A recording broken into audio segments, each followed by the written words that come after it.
Well, Singapore, being a supposedly wealthy country, is struggling to provide decent healthcare, like sufficient nursing home beds for the aged. Well,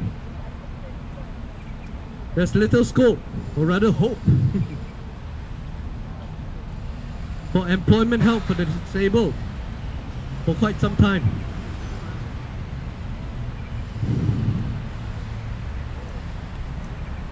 Even the non-profit minded charities, mind you, in Singapore, who try their best to refer us to business owners, to employers, or educational organizations, fail badly. They bemoan, it's just not practical to have any deaf or blind students. Well, it's been my view, and the view of many, that this is merely and totally an excuse and effect due to our government's, pardon me, obsession with being or appearing as the most business-friendly environment in Asia or globally, if you will. Basically, to many of the unemployed, and particularly, I would say, to many of the disabled, they say, you die, your business.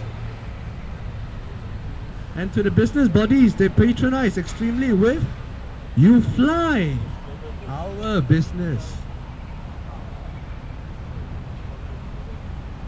In contrast, since Australian Prime Minister Julian Gillard announced on Wednesday that the government would support, well, establishing a national disability insurance scheme, taking the initiative to help both the able and disabled, especially disabled, as recommended by the Productivity Commission. The world has begun to look a bit brighter, I'll confess. The scheme means that 410,000 people there with significant long-term disabilities who are currently living lives of desperation and uncertainty can certainly look forward to a future where they might, mind you, might be in a position to have a job, to be a taxpayer, to participate fully in the economic life of our home, our country. For them, they'll be able to help support a country that supports them. Isn't that what we want in our country as well?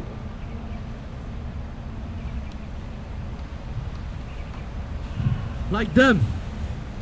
Face it, if we have what we need to get out of bed in the morning, we'll be able to work and socialize. We'll be able to have a presence in our communities, no matter whether we're disabled or able, employed or unable.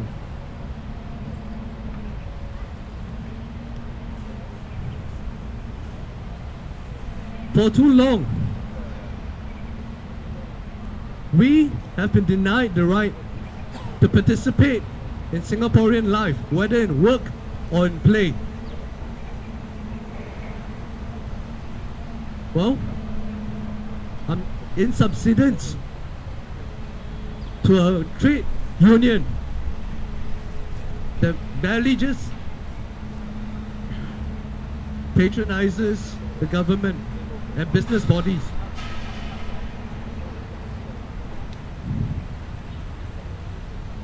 We've been denied the right to participate in Singaporean life. It's little wonder that both the disabled, and especially the disabled unemployed, face negative community attitudes. Okay? Whether on the MRT, or whether it's a blind man who's trying to sell tissue paper to you, who's obviously blind, when he trips and falls right in your face before you.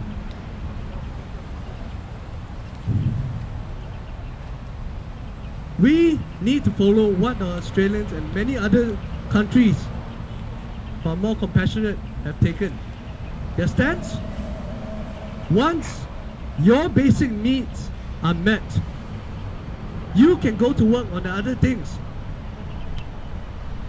that the government doesn't address, like attitudes and stigma, inaccessible public transport and buildings. Once we don't have to put so much energy into our very survival, face it, we can talk about better rights for the disabled and the able. Both communities.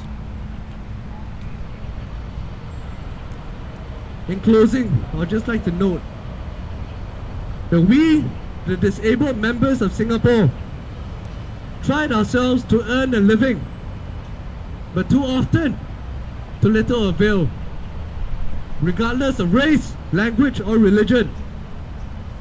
We still see an unsympathetic government based on profits and little else.